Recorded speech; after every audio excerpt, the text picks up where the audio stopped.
조상훈의 뉴스 픽. 순수 문학을 옹호해온 문예지에도 정치적 색채가 드리워지는 게 아닌가 걱정이 됩니다. 58년 전통의 문예지 현대문학이 최근 석연치 않은 이유로 이재하 작가의 소설 연재를 거부한 사실이 알려져 논란이 일고 있습니다. 잠시 후 이재하 작가 연결해서 자세한 내용 살펴보겠습니다. 뉴스피드 목요일 순서 정승조 아나운서의 지금 뉴스 톱7으로 시작하겠습니다.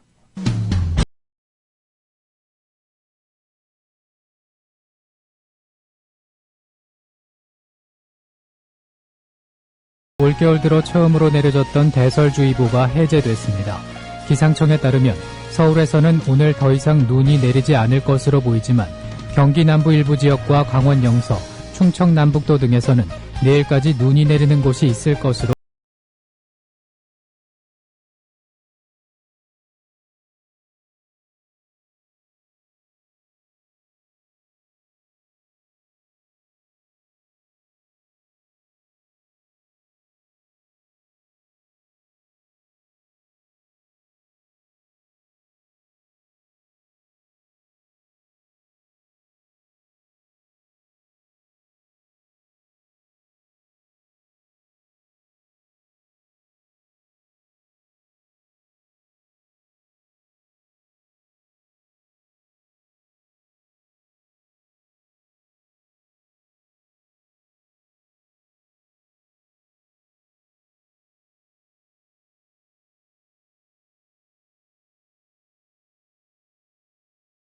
새누리당은 오늘 장하나 민주당 의원에 대한 제명 요구가 담긴 징계안을 국회에 수정 제출했습니다. 강은희 새누리당 원내대변인은 뉴스원과의 통화에서 사실관계가 뒤늦게 확인된 부분이 있어 징계안을 수정 제출했다고 밝혔습니다. 지금 시각 뉴스톱 7이었습니다.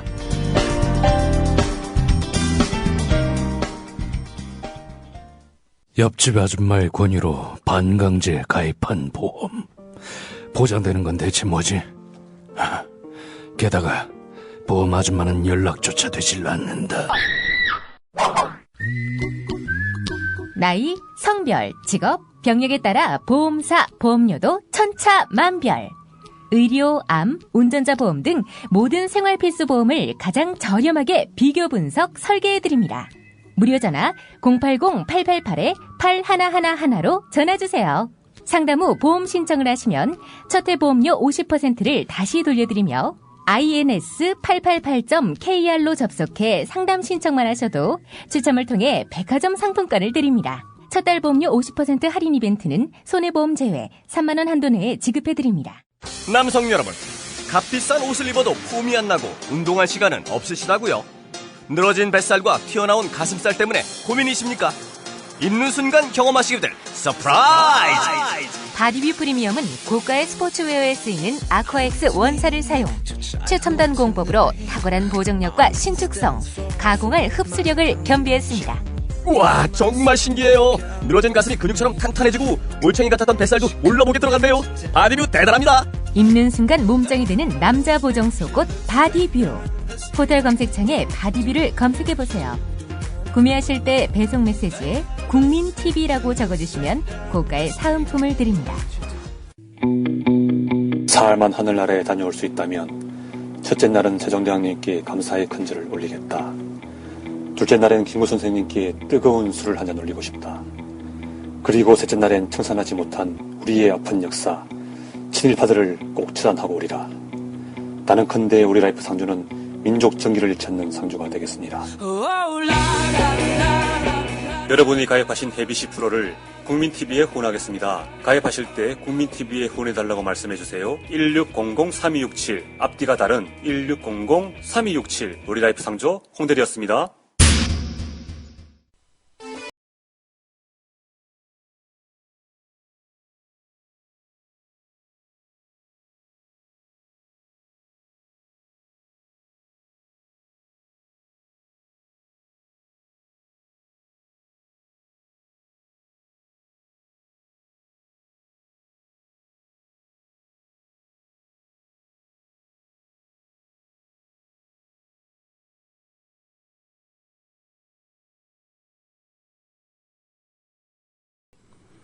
네, 오늘은 정가로 먼저 가보겠습니다. 정가 이모저모 한국일보의 양정대 기자입니다. 양 기자님 안녕하십니까? 네, 안녕하세요. 예. 오늘 국가정보원이 국회에 이른바 셀프 개혁 방안 보고했습니다. 우선 네네. 어떤 내용인지부터 좀 정리를 해주시죠. 네네, 오늘 국정원 개혁특위 전체 회의가 열렸는데요. 이 자리에서 남재준 국정원장이 비공개 업무보고 형식으로 개혁안을 제시를 했습니다. 그런데 뭐 내용이 별게 없습니다. 예. 정치개입 금지 서약을 제도화하겠다. 정치성 지시에 대해서는 이의신청제를 도입하겠다. 그리고 정당이나 언론사, 국회 등에 대한 상시 출입제를 폐지하겠다. 뭐 이런 내용들이 골자입니다. 정치개입 금지 서약의 경우에 현 직원들은 직원, 부서장, 차장, 원장식으로 상향식 서약을 할 거고 신규 직원은 채용할 때 의무적으로 서약을 하는 걸로 지금 그렇게 계획을 하고 있다고 하고요. 예. 국정원 직원이 퇴직한 후에는 3년간 정당 가입 등 정치 활동을 금지하는 그런 내용도 포함이 있습니다. 정치성 지시에 대한 이의 신청 제도와 관련해서는 부당명령 심사 청구센터를 만들고요. 또 적법성 심사위원회를 설치해서 운영하겠다는 건데요. 이게 이제 상부나 상관으로부터 정치 개입의 소지가 있는 지시를 받았을 경우에 이 받은 하급자가 부당명령 심사 청구센터에다가 심사 청구를 할 수 있고 이 경우에 적법성 심사위원회에서 이 내용을 심사를 해서 이게 만약에 정치 개입 소지가 있다. 정치 개입이다 이렇게 판단이 되면 부당명령 지시자를 징계위원회에 회부할 수 있다는 겁니다. 예. 그다음에 이제 대선 개입 논란이 됐었던 그 이른바 심리전단, 이 방어 심리전 업무의 범위를 명확히 했다고도 하는데요. 북한의 지령, 체제에 대한 선전선동, 그리고 대한민국 정체성과 역사적 정통성에 대한 부정, 북한의 주장에 동조하는 것, 그리고 이적 사이트 정보 수집 활동 이런 것들로 이제 방어 심리전 업무를 제한하겠다는 겁니다. 마지막으로 이제 한 가지 더 말씀드리면 국회 정당 언론사 등에 배치한 연락관 이게 이제 국정원 직원들이 나와 있는 사람들 있지 않습니까? 예. 보통 이제 IO 이렇게 부르는데요. 이 사람들을 모두 철수시키고 상시 출입은 금지하는데 다만 정부기관에 배치한 연락관 활동은 그대로 하겠다. 뭐 이런 내용이 핵심들입니다. 예. 뭐 언론사 IO 같은 경우에 오늘 내일 국정원 관련 기사 어떻게 나가나 예. 파악해서 미리 보고하고 예, 그런 역할인데요. 이 정치 개입 금지 서약 같은 경우에 하향식으로 해야 좀 효과가 있지 않을까 그런 생각이 듭니다. 뭐 직원이 부서장에게 하고 부서장은 차장에게, 차장은 원장에게, 원장이 정치 개입하라 하면 끝나는 건데 사실 뭐 말씀하셨으니까 굳이 짚자면 이 부당명령 심사 청구한다는 거 이게 지금 국정원 같은 이 상명하복이 명확한 그런 조직에서 예. 이게 가능할까요? 뭐 국정원에 노조가 있는 것도 아니고요. 이게 뭐 삼척동자도 다 알만한 그런 내용인데 예. 이거를 개혁안이라고 가져왔다 뭐 이렇게 말씀을 제가 개혁안이다 이렇게 말씀을 드리는 게 좀 뭐 낯뜨고 올 정도입니다. 예. 그 말씀하신 대로 정리해 주신 내용대로 본다면 이거 개혁 안 하겠다 뭐 그 얘기나 마찬가지 아닌가요? 사실상 박근혜 대통령이 뭐 국정원이 개혁안을 마련하겠다. 국정원이 개혁안을 제일 잘 준비할 수 있는 것 아니냐. 자기 조직이니까. 뭐 이런 얘기를 하면서 셀프 개혁안 뭐 이런 얘기가 나왔지 않습니까? 예. 사실 이미 예견됐던 바다 뭐 이렇게 말씀드려도 무방할 것 같은데 그래도 뭐 워낙 논란들이 컸고 또 이미 범법 사실들이 상당히 많이 드러났고 혹시나 했던 분들도 많이들 계셨을 텐데 역시나였다 이렇게 말씀을 드릴 수 있을 것 같습니다. 오늘 민주당의 그 특위 소속의 유인태 의원 뭐 아시는 분들 다 아시겠지만 이 유인태 의원이 말을 굉장히 직설적으로 하시는 분이잖아요. 예. 오늘 기자들이 그 비공개 보고 내용에 대해서 국정원의 개혁 의지가 있어 보이냐 이렇게 질문을 했더니 민주당 유인태 의원이 기자들한테 이런 말을 했다고 합니다. 보이긴 왜 개뿔 뭐가 보이냐 이렇게 얘기를 했다고 하는데 이게 좀 어떻게 보면 좀 단적인 평가다 뭐 이렇게 말씀드려도 과언이 아닐 것 같습니다. 예. 청와대에서도 도를 넘은 발언이라고 하는 거 아닌지 모르겠네요. 보이긴 개뿔 뭐가 보여 이렇게 유인태 의원의 답변이었다 이 말씀이죠. 예, 그렇습니다. 사실 논란의 핵심은 불법적인 정치 개입을 제도적으로 막아야 되는 것 아니냐 이 부분 아니었습니까? 이게 이제 그동안에 뭐 배회본 논란이 될 때마다 뭐 국정원이나 또는 정부 쪽에서 이거 좀 잘 우리가 운영하겠다 뭐 이렇게 매번 약속하고 제도 개선 방안을 내놨지만 제대로 된 적이 단 한 번도 없었고 지금도 정치 개입 논란에 휩싸이고 있는 건 결국은 이게 법과 제도로 그리고 특히나 이 국정원 같은 정보기관이 본연의 업무를 수행하면서도 국민적인 문민 통제를 받는 그런 시스템이 마련돼야 한다는 게 이제 개혁의 핵심일 텐데 예. 사실은 뭐 오늘 제출된 방안은 이거 국정원장이 마음 먹고 정치 개입 안 하겠다고 마음 먹고 하면 잘 되지 않겠느냐 딱 요 수준에 그쳤다고 봐야 될 것 같습니다. 오늘 새누리당은 국정원이 본연의 업무에 충실하고 정치 개입 소지를 차단하려는 그런 강한 의지와 실천 방안을 담았다. 이렇게 굉장히 좀 긍정적으로 평가를 했습니다. 이 이상의 개혁은 더 불가능하다. 뭐 이런 얘기도 했는데요. 예. 새누리당이 이렇게 극찬을 한 거는 결국은 지금 오늘 나온 국정원 개혁안은 정말 개혁과는 참 거리가 멀다. 뭐 이렇게 평가를 해도 무방한 그런 얘기일 것 같습니다.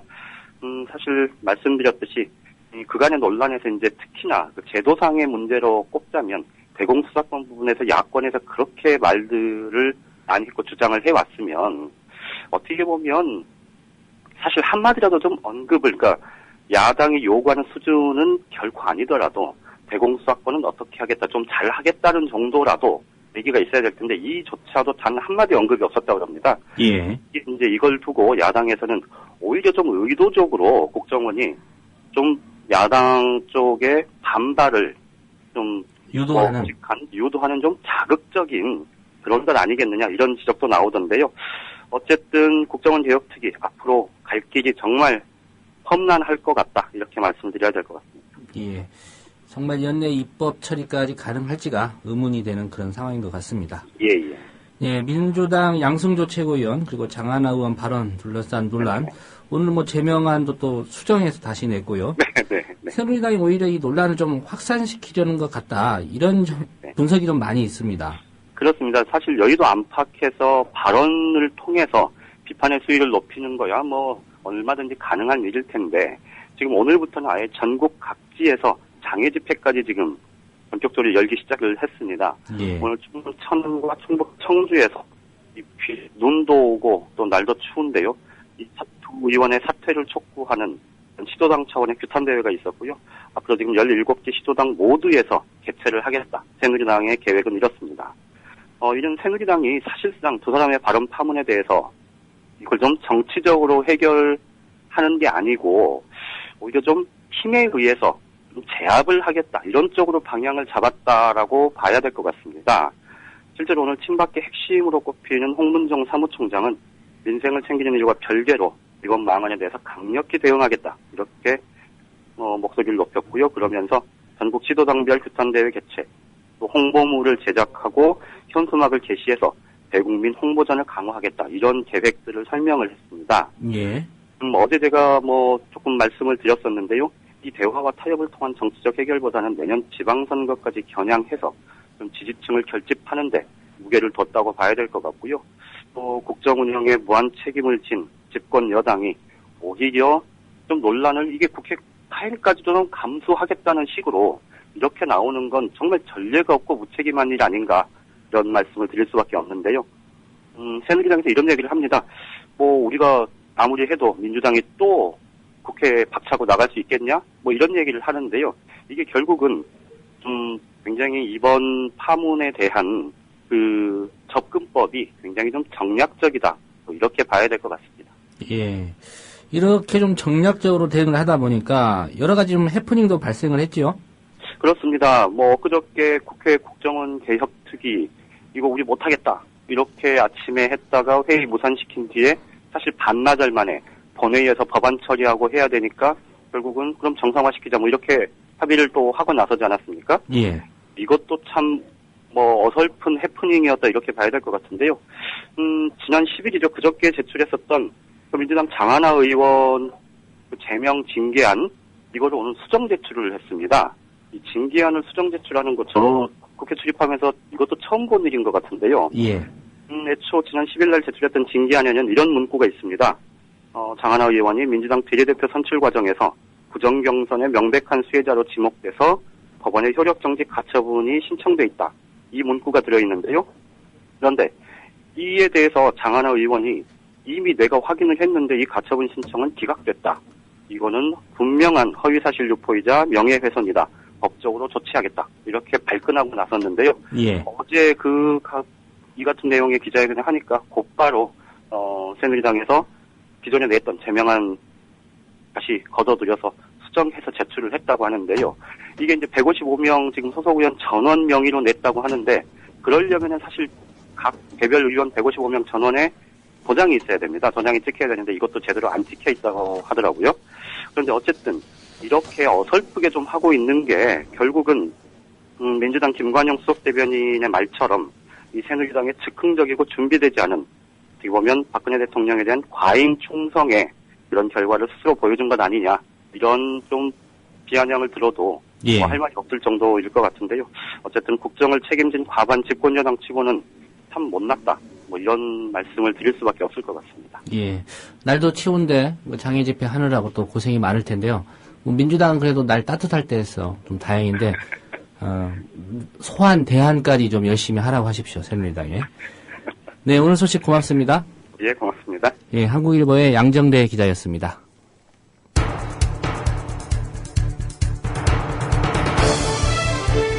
지금 여러분께서는 조상훈 기자가 진행하는 국민 TV 라디오 시사 프로그램 조상훈의 뉴스피드와 함께하고 계십니다.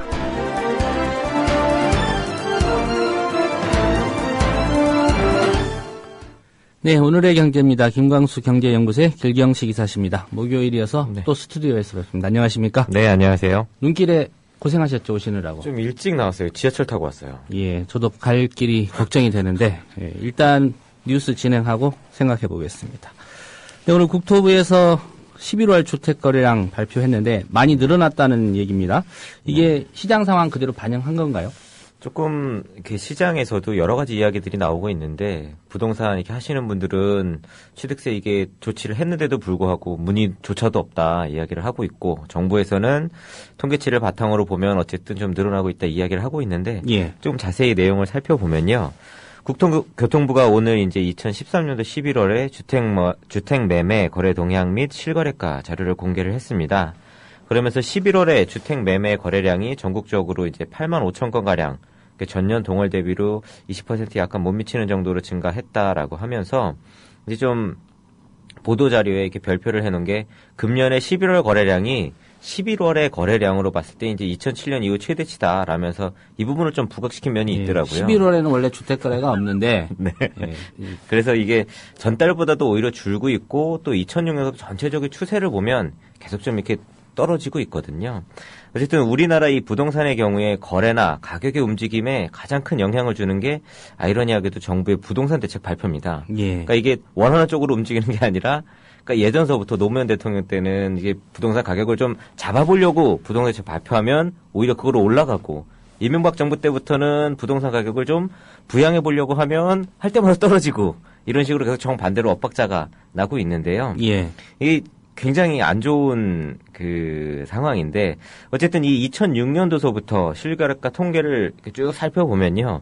투기가 심각했던 지역일수록 정부의 부동산 대책 때마다 거래가 들쑥날쑥 가격도 이렇게 미세하게나마 움직이는 그런 모습들을 좀 볼 수 있습니다. 예. 그런데 이게 전체적인 추세를 좀 살펴보면 이 들쑥날쑥하는 진폭이 계속 줄어들고 있습니다. 그 얘기는 무슨 이야기냐면 시간이 지날수록 부동산 대책을 강력히 내놓아도 가격이나 거래량의 변동폭이 작아진다라는 말인데요.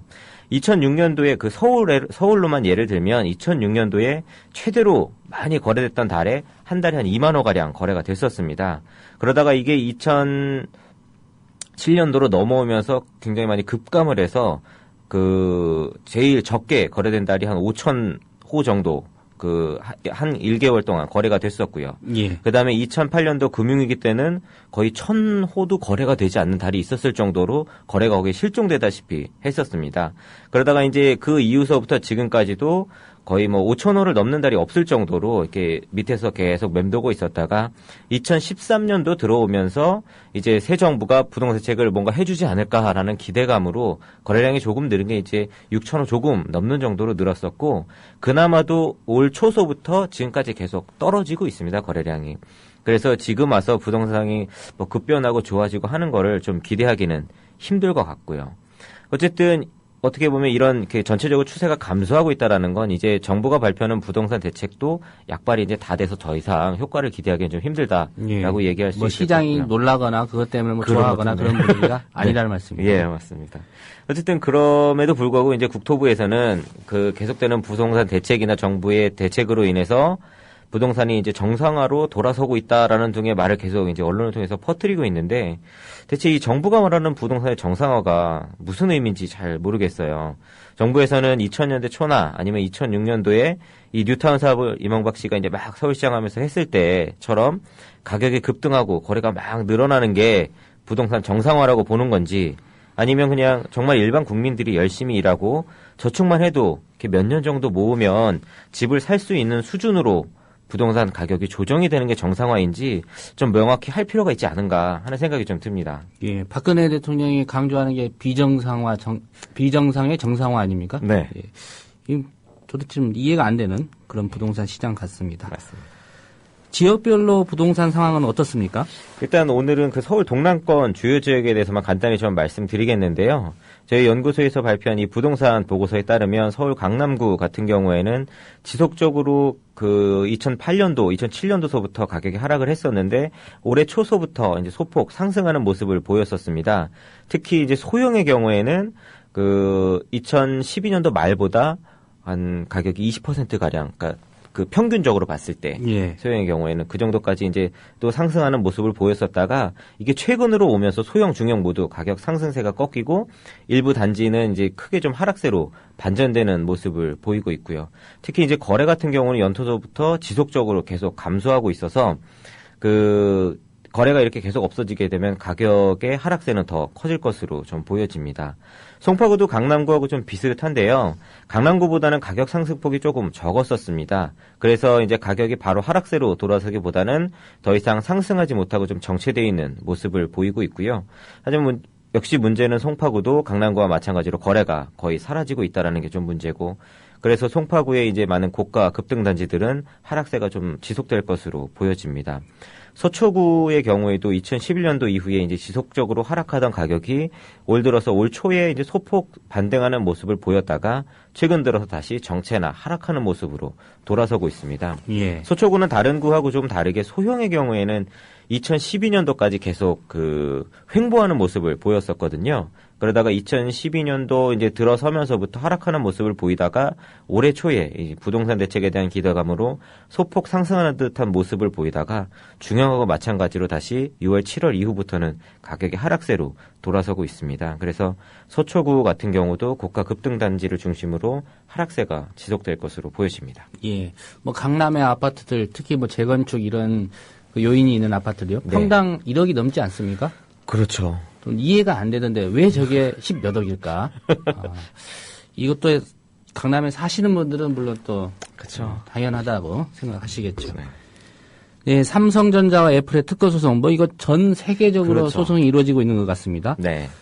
이번 국내 사례를 보면 삼성이 한 번은 졌고요. 독일에서는 또 삼성전자가 애플에게 이겼고. 네. 어떤 내용들입니까? 일단 이렇게 비슷한 시기에 전혀 상반된 결과의 두 소송이 나온 이유는 두 소송의 내용 자체가 아예 다르기 때문입니다. 그러니까 특허를 침해한 부분이나 소송을 건 부분 이런 것들이 전혀 다르기 때문에 결과가 다르게 나오고 있는데요. 일단 국내에서는 삼성전자가 애플에 이제 소송을 건 상황입니다. 그래서 쇠권에 관해서 특허 침해 소송을 냈는데 이번에 이 재판부에서는 이 쇠권 중에 두 건의 경우에 대해서는 기존에 이미 애플이 가지고 있는 특허보다 삼성이 낸 특허가 어떤 진보성을 가지고 있다고 보기 힘들기 때문에 특허 침해라고 이게 볼 수가 없다라고 판단을 했는데 이 진보성이라는 게 뭐냐 하면 특허를 발명한 사람이 어떤 고유의 독보적인 기술을 창안했는지 아닌지를 판단하는 것으로 어떤 특허 침해 여부를 판단하는 중요한 기준이라고 할 수 있는데요. 이게 1990년대, 98년도, 96년도에 애플이 가지고 있던 기술하고 이 삼성전자의 기술을 비교해 봤을 때 그 기술보다 월등히 이렇게 진보했다라고 보기 힘들기 때문에 이거는 좀 특허 침해가 아니다라고 밝혔고 나머지 하나에 관해서는 그 삼성이 주장하는 애플이 특허를 침해했다라고 하는 부분이 삼성의 이 특허 구성 그 부분하고 애플이 가지고 있는 구성 부분이 일치하지 않기 때문에 이것 또한 이제 침해라고 보기가 힘들다라고 이제 판단을 했는데요. 예. 이에 따라서 삼성전자에서는 곧바로 이제 항소를 하겠다라고 밝혔습니다. 이게 국내 법원의 판단인 거죠, 이게? 예, 국내 법원의 판단인 겁니다. 예. 근데 이제 삼성전자는 우리나라에서 작년에 이제 한 번 승소를 했었습니다. 그거는 이제 3세대 이동통신과 관련한 표준 특허 관련한 거에서는 이제 애플에 관해서 승소를 했었고, 예. 또 작년 8월 달에는 서로 이기고 지고 이렇게 나눠졌었는데, 애플이 삼성의 이제 표준 특허 2건을 침해했다라고 해서, 그거는 이제 애플이 2건에 대해서 침해했다고 나타났고, 삼성 같은 경우에는 애플의 이제 상용 특허, 디자인 특허라고 하는 부분을 이제 침해했다라고 해서 서로 그 침해한 것으로 판단을 했는데, 이에 대해서 서로 이제 양측이 상소를 한 상태고, 아직 항소심은 심리가 진행되고 있지 않은 상태입니다. 그러니까 우리나라에서도 굉장히 여러 건의 지금 그 특허 침해 소송이 진행되고 있는 상황이고요. 예. 또 독일에서는 그 삼성전자가 건 게 아니라 애플이 삼성전자를 걸었습니다. 그래서 애플이 그 2011년 6월 달에 삼성전자가 이제 자사의 특허 6건을 침해했다면서 독일의 마나임 법원에 소송을 제기했는데요.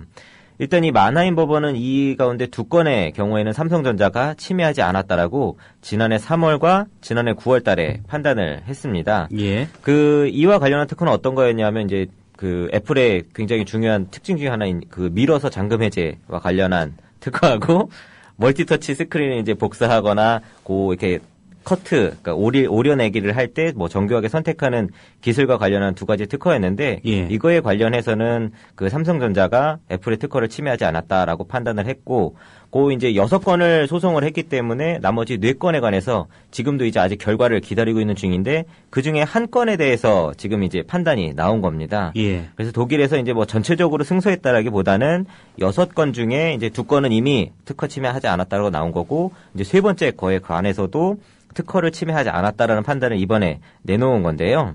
이번에 그 독일의 특허 법원이 나머지 4건 중에 하나인 그 키보드 언어 선택과 관련한 특허가 이제 무효라는 결정을 했습니다. 예. 이 키보드 언어 선택 관련 특허라는 건 각국의 어떤 언어의 자음모음 세트를 언어별로 저장을 하고 이걸 메모리로 구비를 하고 있다가 메시지를 작성할 때 그 언어 세트를 선택하는 어떤 기술이라고 하는데요.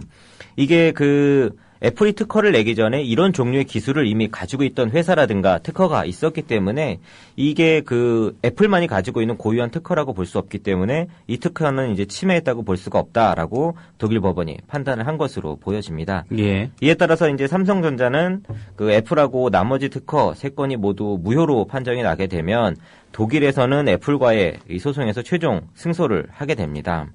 어쨌든 이렇게 뭐 애플하고 삼성하고 굉장히 좀 이슈가 되고 있는데 아직 많은 분들이 이제 국내에서는 삼성전자에 대해서 어떤 이제 좀 그 감정적으로 안 좋은 평가를 내리신 분들이 굉장히 좀 많이 있는 것 같아요. 우리나라 기업임에도 불구하고. 그렇죠. 예. 근데 한편에서는 이렇게 굉장히 많은 대기업들이 뭐 정부로부터도 지원을 받고 여러 가지로 안 좋은 부분들이 있었지만 지금 글로벌 기업으로 성장을 한 기업은 거의 삼성전자 한 곳이라고 할 수 있을 것 같아요. 특히 이제 뭐 현대차도 뭐 잘 나가고는 있지만 어떤 독보적인 기술이나 이런 걸 가지고 있다라기보다는 그 조금 차이가 좀 나고 있는데요. 그래서 어쨌든 다른 기업들은 국내에서 어떤 그런 혜택이나 자본의 힘 그런 걸로만 그 돈을 버는 데 집중을 했다라고 하면 그래도 삼성전자는 좀 기술 혁신이나 이런 부분에 투자한 면이 다른 기업보다는 낫다고 할 수가 있을 것 같아요. 그런데 예. 이제 삼성전자가 가지고 있는 보다 더 객관적이고 심각한 문제는 뭐냐 하면 삼성전자가 대한민국 경제에서 자본과 인재를 갉아먹는 블랙홀과 같은 존재라는 겁니다. 지금 대학생들이 가장 가고 싶어하는 직장이 삼성이고 뭐 대부분 이렇게 어르신들이나 이렇게 삼성전자 싫어하지만 자녀나 뭐 친척 중에 삼성 갔다 그러면 은근히 자랑들하고 그러시거든요. 그러니까 이렇게 대부분의 그 공부를 좀 하고 좋은 직장을 가려는 사람들이 삼성을 바라보면서 공부를 하고 투자를 합니다. 예. 그리고 삼성에 이제 취직을 하게 되면 대부분 10년 내외로 이제 거기서 자기 가진 걸 소진하고 떨어지게 되고 그러면 그 자원이 거의 몇십 년 동안 투자한 자본이 제대로 이렇게 사용되지 못하고 좀 버려지는 듯한 그런 게 좀 있거든요. 그래서 그것뿐만 아니라 또 나라에서도 세금 감면이라든지 보조금 혜택이라든지 수출 장려, 뭐 관세 효과 굉장히 많은 것들을 도와주고 있는데 이게 또 국민의 세금으로 도와주고 있는 거거든요. 어쨌든 삼성전자가 이러는 결과만을 놓고 보면 칭찬할 만하지만 비용 대비 결과로 따져보면 이게 굉장히 비효율적이라는 겁니다. 또 그로 인해서 국민들이 견뎌야 되는 부담이 계속 커지고 있다는 거고요. 예, 또 그만큼 커진 위상만큼 또 국민들에게 어떤 기여하는 바나 네. 사회적 책임 이런 부분도 좀 필요한데 그렇죠. 감당을 안 하고 있고 예. 해외로만 또 계속 투자를 하고 있어 국내 양질의 일자리가 안 생기니까 이게 점점 더 미운 짓만 하는 것 같아요. 예, 이건희 회장이 길경식 이사에 이런 말씀을 좀 새겨 들어야 될 것 같습니다. 네, 오늘 말씀 고맙습니다. 네, 감사합니다. 네, 경제 소식 김광수 경제연구소의 길경식 이사였습니다. 국민TV가 충청도 대전으로 달려가요.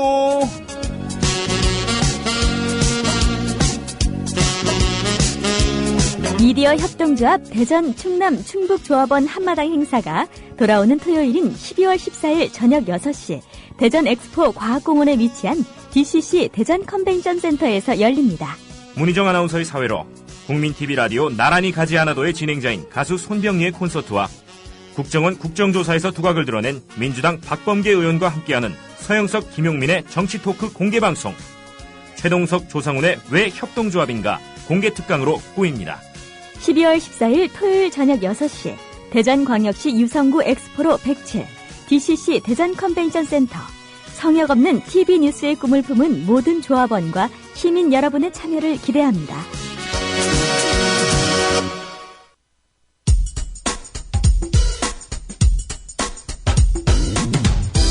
조상훈 기자의 예리한 눈으로 바라본 세상. 공정한 뉴스는 여기서 시작합니다. 국민TV 라디오 조상훈의 뉴스피드. 네, 연재하기로 한 소설의 일회분 배경에서 박정희 유신 그리고 87년 6월 항쟁 등을 언급한 게 문제가 돼서 연재 거부를 당한 작가가 있습니다. 나그네는 길에서도 쉬지 않는다. 또 광화사 등의 작품을 쓴 원로 작가 이재하 선생이신데요. 자세한 그 배경 직접 들어보겠습니다. 이 선생님 안녕하십니까? 예, 안녕하세요. 예. 우선 좀 상심이 크실 것 같은데 그 현대문학에 연재하기로 하셨던 소설 어떤 내용이었고 또 정확히 어떤 이유로 지금 연재 못하겠다고 현대문학에서 연락을 받으셨습니까? 그게 원래는 무슨 에세이를 연재하기로 예정이 되어 있었어요. 당초에는요? 예. 그런데 제가 그 에세이보다는 소설 쪽이 낫겠다고 그랬더니 그럼 그러자고 그래가지고 그게 쓰기 시작을 하고 원고를 보냈는데 예. 그 원고를 보낸 사흘 만인가 이틀 날인가 그 중간 쪽에서 이 소설 연재 못하겠다 이런 연락이 왔어요. 그래가지고 왜 무슨 이유로 연재를 못하느냐 이런 식으로 제가 문의를 했더니 예. 주간 쪽 그 잡지사 쪽에서 직접 해명은 없고 그 편집장을 통해서 예. 이게 막연한 무슨 얘기를 했어요. 그게 뭐냐면 잡지사 쪽에서는 현대 소설, 미래지향적인 소설, 뭐 밝고 명랑한 소설을 원하는 것다. 예. 이런 식의 막연한 해명을 하길래 그게 도대체 무슨 소린지 몰라가지고 해명을 좀 자세히 해주기를 바랍니다. 아직 전혀 그 해명이 없고 그래서 제가 추측한 그거예요. 그 연재가 중단된 까닭을 그래가지고 1회분 나간 원고 안을 이렇게 살펴보셨군요. 다시. 예, 다시 이렇게 살피니까 그게 이제 그 어떤 가수가 그 데뷔하는 기간이 있어요. 80년대 초부터 87년 6월 항쟁 그 사이 한 4, 5년 가요계에 데뷔를 해서 활동을 했다 이런 그 설정이 나와요. 배경 설정이. 예. 그거하고 또 이제 그 원래 주인공이 그 여자 가수하고 선교사인데 예. 그들이 인연이 맺어졌다 끊어졌다 하게 된 게 그 70년대 그 박정희 유신 무렵에 잠깐 서로 같이 일을 도우다가 또 이렇게 흩어졌다가 제각기 생활을 하다가 다시 나중에 이제 현재 진행되고 있는 지방 도시에서 다시 서로 만나게 되고 이런 시대 배경 설정이에요. 설명하는. 예. 그게 그런데 그 용어에 대한 비판이라든지 아무것도 들어가지 않았는데 그것 때문에 너무 지나치게 신경이 예민해져가지고 차단을 한 게 아닌가 그런 느낌이 들고요. 예. 그리고 얼마 전에 거기 현대문학에서 박근혜 대통령 수필을 실었다가 뭔가 이렇게 구설수에 오른 적이 있어요. 어떤 분이 이제 박근혜 대통령이 썼던 에세이를 좀 좋게 평가했다가 이거 너무 좋게 정도가 아니고 아첨에 너무 넘치는 해설을 같이 실었어요. 그게 예. 문제가 됐죠. 박근혜 대통령 한국문협 회원이기도 하니까 수필을 써가지고 있는 게 쓰는 게 별로 그렇게 이상한 건 아니에요. 예, 본인의 수필을 실을 수는 있지만. 예, 근데 예. 이제 해설을 곁들인 이태동 교수라는 분의 아첨 글이 너무 지나치다, 이런 식으로 해서 말씀이 생겼는데, 아마 그것 때문에 또 상당히 엘러지 반응을 일으키고 있는 상태가 아닌가 이렇게 짐작을 했어요. 예. 현대문학의 주간이 양숙진 씨라는 분이죠? 예. 근데 그게 이제 제가 생각해 보니까, 대학 교과서가 뒤에 모체고, 예. 거기서 이제, 옛날에 88년인가? 현대문학 경영이 어려울 때 거기서 인수를 해서 아마 스폰서가 됐을 거예요. 예.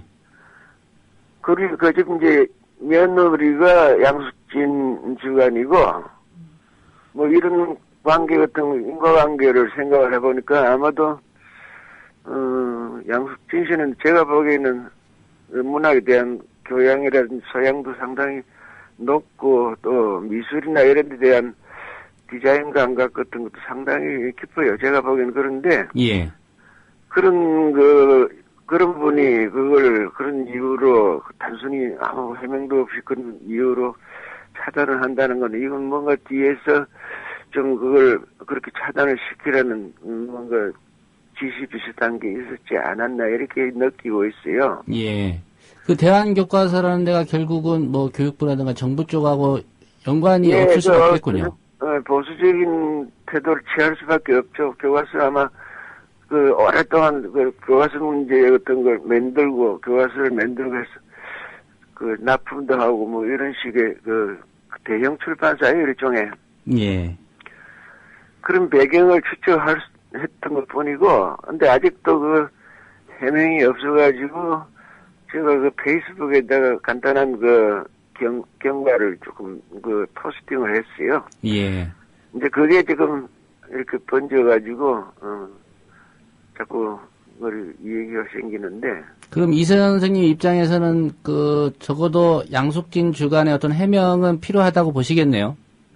그렇죠. 이건 무슨 처음부터 승낙을 안 하고 처음부터 거절을 했으면 제가 말을 안 하지 않았는데, 저도 문단에서 무슨 한 50년 넘게 작품 활동을 해왔고 또 현대문학을 통해서 시인으로 등단도 하고 인연이 깊어요, 현대문학하고는. 예.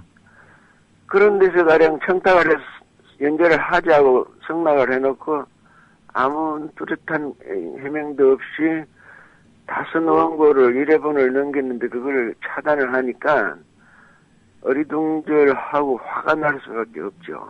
예.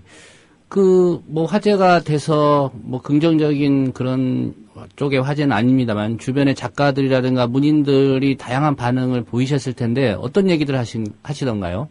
말도 안 된다고 그러죠. 말도 안 된다고 그러고, 옛날에 군부 시대 때, 이승만 시대 때나 필화 사건들이 들어 있었어요. 예. 그런 식의, 그게 다시 오고 있지 않나. 그러니까 문학이나 예술을 관에서 이렇게 제도를 하려고 하고 억제를 시키려고 하는, 강제하려고 하는 이런 이상한 그 독재 뭐 체제 같은 이런 현상이 지금 일어나려고 하고 있지 않나. 모두 걱정들을 하고 있고, 예. 모두 그 아우성이 났죠. 친구들뿐 아니라 문인들 사이에서도. 예. 그런 일이 다시 되풀이되나 보다 하고 지금 말이 많아졌어요. 예. 근데 현대문학이 이렇게 좀 뭐 정치적인 배경이 있어서 그런지는 명확하게 지금 입장을 표명 안 하고 있지만, 이 유사한 부당한 처사 또 있다는 얘기가 오늘 좀 밝혀졌습니다. 그거 혹시 알고 계십니까, 이 선생님께서?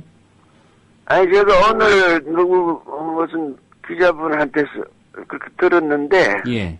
정찬이라고 하는 소설 쓰는 친구가 조금 우리보다 후배죠.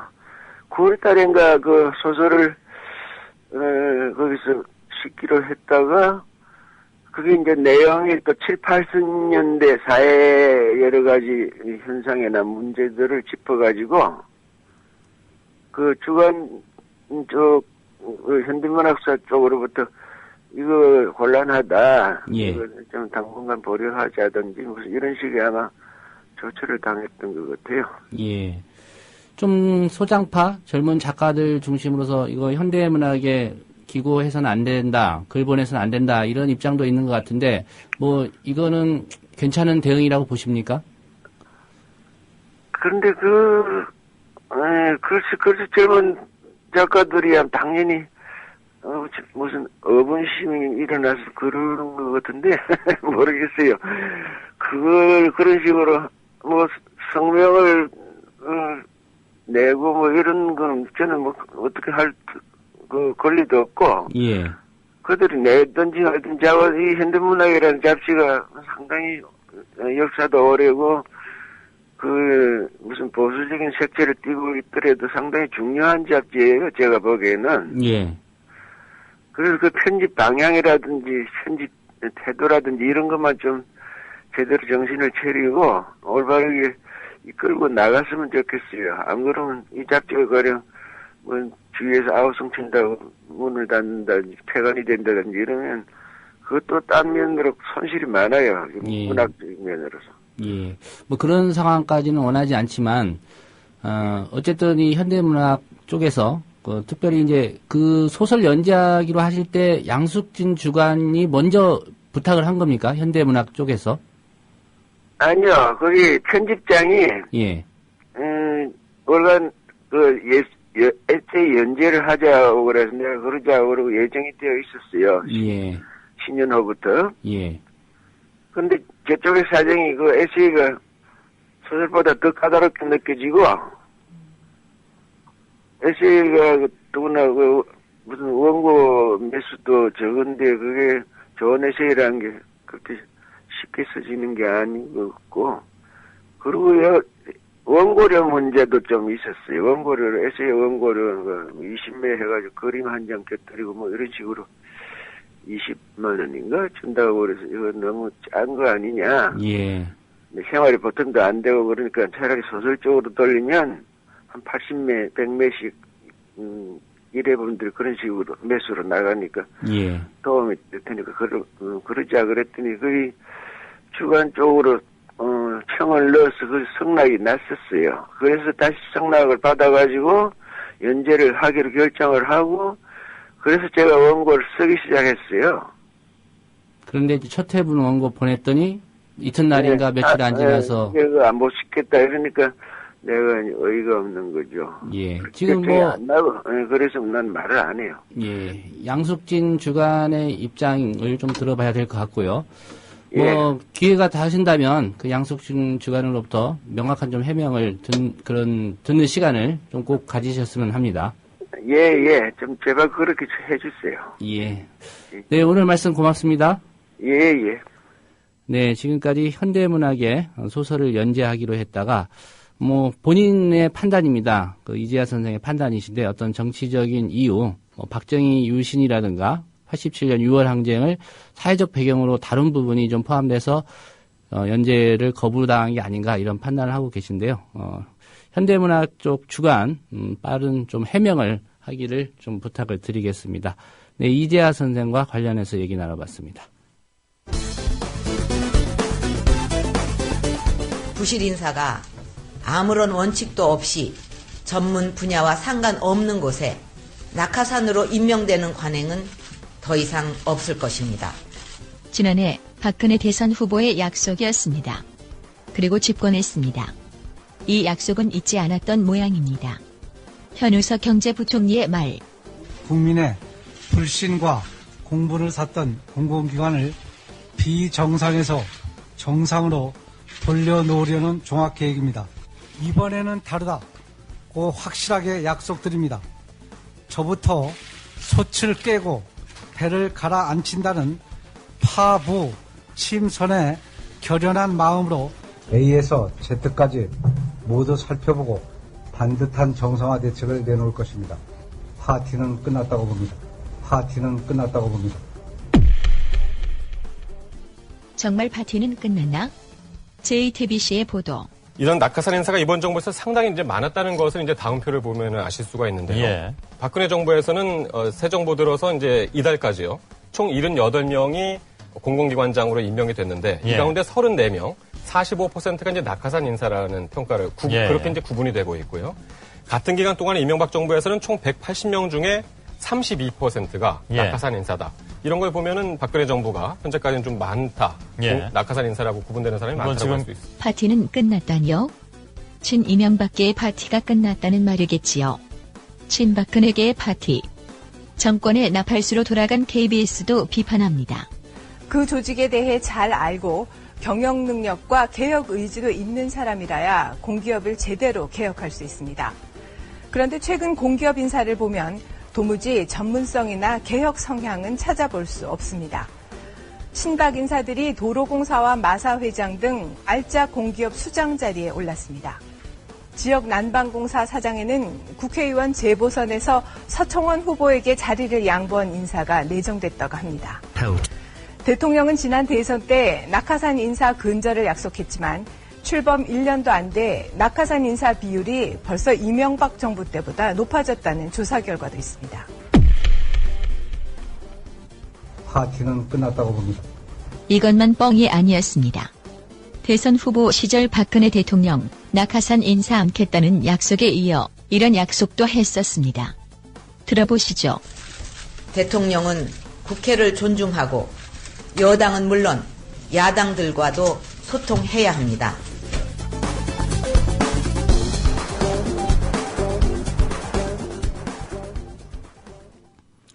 네, 저희는 조합원 여러분을 존중합니다. 하지만 오늘은 시간이 없어서 라면 아게이트는 소개를 못해드리겠습니다. 양해해 주시고요. 바로 김지혜 기자와 함께 오늘 네티즌들이 주목한 기사 살펴보겠습니다. 안녕하십니까? 네, 안녕하세요. 네, 최동욱 전 검찰총장 관련 개인정보 유출 사건. 이거 뭐 검찰이 좀 속도를 내서 수사를 하는가 싶었는데 지금 좀 벽에 막혔습니다. 특히 안행부 김모 국장. 이분 수사하다가 지금 청와대 발표와 어긋난 것으로 이렇게 드러났는데요. 수사 진행 상황은 어떻습니까? 청와대 총무비서관실 조우영 행정관에게 최동욱 전 검찰총장과 관련된 개인정보를 유출해달라고 지시했다던 안전행정부 김모 국장 검찰 수사 결과 이번 사건과 관련 없는 것으로 드러나고 있습니다. 검찰은 지난 5일 김모 국장의 자택과 사무실에서 확보한 압수물 등을 바탕으로 조사를 해왔는데요. 그 결과 김 국장이 이번 사건에 직접 관여하지 않은 것으로 잠정 결론을 내린 것으로 전해졌습니다. 예, 검찰이 김모 국장에는 혐의가 없다 이렇게 가닥을 잡은 이유가 있을 텐데요. 네, 서울중앙지검 형사 3부에서 수사 중인데요. 검찰은 조우영 청와대 행정관을 지난 11일 이전까지 3차례 소환해 조사를 했습니다.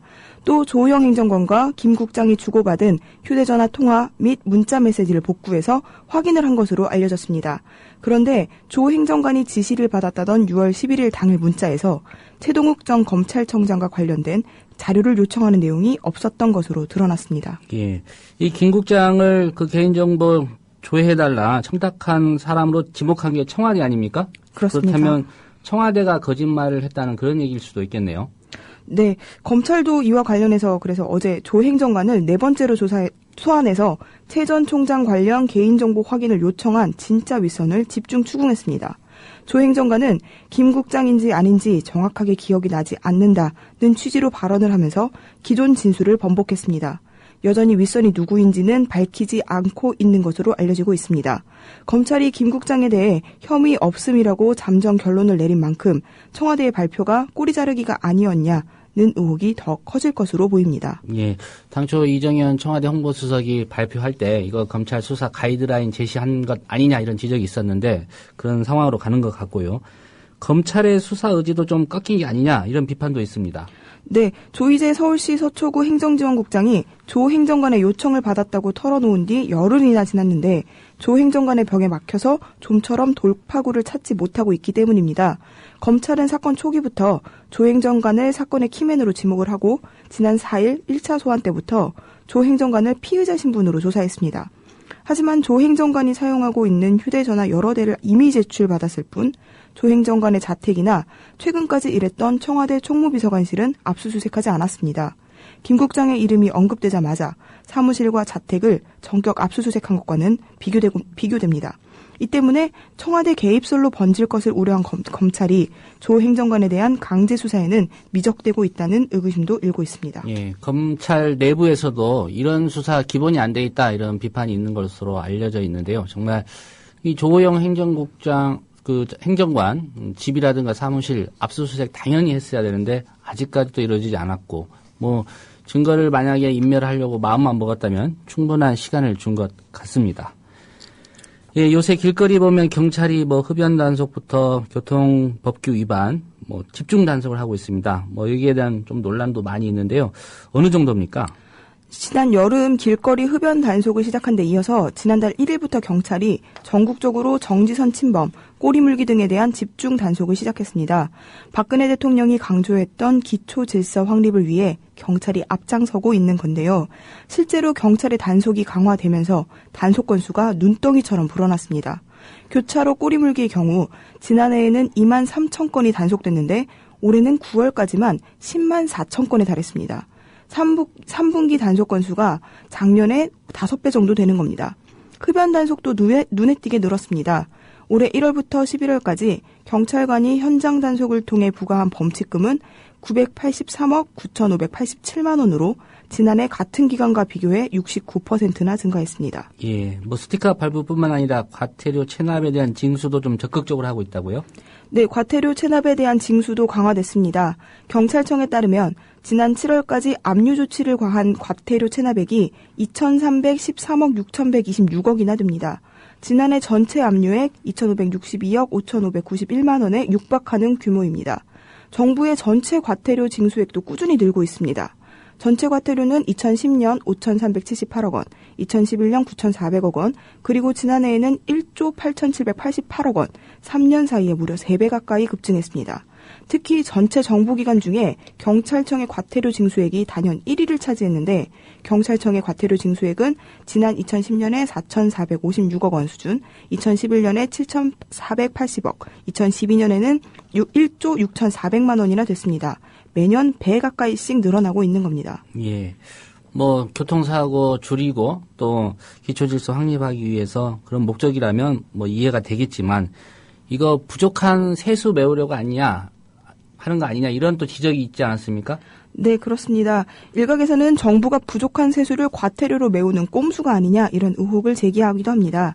2012년 세수 실적은 전체 예산 205조 8천억 원에서 1.3% 부족한 203조였습니다. 박근혜 정부의 출범 첫 해인 올해는 지난 7월까지 세수 진도율이 58.3%밖에 안 됩니다.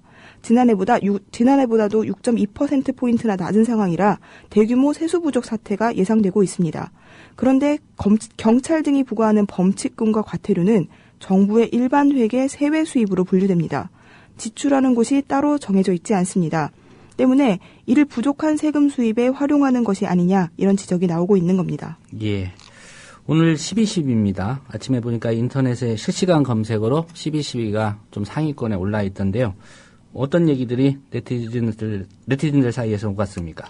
네, 최근 전두환 씨에 대한 추징금 환수가 이뤄지고 며칠 전에는 전두환 씨로부터 압류한 미술품이 경매에서 완판되는 등 전두환 씨의 이름이 다시 언론에 많이 오르내리고 있는데요. 그래서인지 누리꾼들 사이에서 12.12 군사반란이 다시 주목을 받고 있습니다. 올해는 12.12 군사반란이 일어난 지 34년이 되는 해인데요.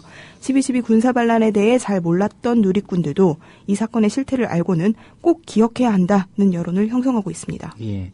요즘 뭐 젊은 세대들은 사실 12.12 어떤 사건인지도 잘 모를 겁니다. 그런 분들을 위해서 짧게 좀 설명을 해 주시죠. 네, 12.12 군사반란은 34년 전 오늘 전두환, 노태우 등 신군부 세력의 주도로 일어났습니다. 당시 전두환은 보안사령관으로 12.6 사건의 합동수사본부장을 맡고 있었습니다. 이때 군부 내에는 사조직인 하나회가 조성돼 있었는데요. 이 신군부 세력이 육군 참모총장이자 계엄사령관인 정승화가 박정희를 암살한 김재규로부터 돈을 받았다 이렇게 주장하기 시작했습니다. 또 정승화가 12.6 사건 수사에 소극적이고 비협조적이라는 명분을 내세우면서 최규화 전 대통령의 제가 없이 그를 강제 연행했습니다. 이 사건을 통해 신군부 세력은 제5공화국의 중심 세력으로 부상을 했습니다. 이듬해 5.17 쿠데타를 일으켰고 이에 반대하던 광주 시민을 학살했습니다. 결국 12.12 군사반란은 5.18 광주 민주화 운동의 신호탄이었던 겁니다. 예, 김지혜 기자는 요즘 세대인데도 불구하고 12.12에 대해서 잘 알고 있네요. 아, 저는 참고로 사학 전공했습니다. 예, 79년에 혹시 몇 살이었습니까? 노코멘트 하겠습니다. 예, 제가 초등학교 4학년이었는데 일단 박정희 대통령, 박정희 씨가 서거되니까 학교 가니까 근조 리본하고 아핀을 줬습니다. 예, 그리고 집에 돌아왔는데 재밌게 보던 만화 영화를 안 하고 계속 음악이 나와서 좀 짜증이 났습니다. 예, 독일이 등록금을 대학 등록금 전액 무료로 하겠다. 한마디로 대학 무상교육 완전히 실시하겠다 이런 소식인데요. 우리 네티즌들이 좀 부러워하고 있군요. 네, 독일 일부 지역에서 도입됐던 대학 등록금이 7년 만에 완전히 폐지됩니다.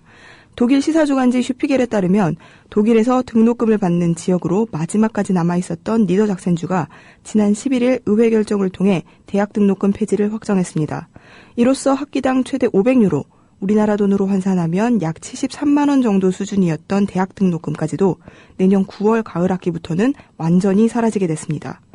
이 같은 결과는 대학 등록금 폐지를 공약으로 내세운 중도 좌파 성향의 사회민주당 녹색당 연정이 지방선거에서 승리해서 의회를 장악하면서 가능했습니다. 예, 그런 결정하게 된 이유 간단히 설명해 주시죠. 네, 독일에서 대학 등록금은 지난 2006년부터 도입됐습니다. 독일 전체 16개 주 가운데 5개 주에서만 대학 등록금을 받았는데요. 그러나 사회 진출도 하지 않은 학생에게 빚을 지게 할 수 없고 교육은 학부모가 아닌 정부의 몫이라는 반대 여론이 일었습니다. 대학생들도 거리 시위를 벌이는 등 격렬하게 항의를 했습니다. 그래서 대학 등록금이 다시 폐지되기 시작했고 독일에서 가장 늦게 대학 등록금을 폐지한 니더작센주 그리고 이곳에서 대학 등록금 폐지를 추진해온 사회민주당 녹색당 연정의 학술문화부 장관이 이렇게 말했습니다. 학부모의 지갑에 의지하는 고등교육이 실패하도록 놔둘 수 없어 등록금을 폐지했다. 예, 우리나라 대학생들 그리고 학부모들 국민 전체가 이 독일의 사례 좀 본받아서 반값 등록금도 안 되는 우리나라 등록금 좀 폐지해야 될 것 같습니다. 네, 오늘 소식 고맙습니다. 네, 감사합니다. 네, 저희가 준비한 소식은 여기까지입니다. 들어주신 여러분 감사드리고요. 내일 오후 6시에 다시 오겠습니다.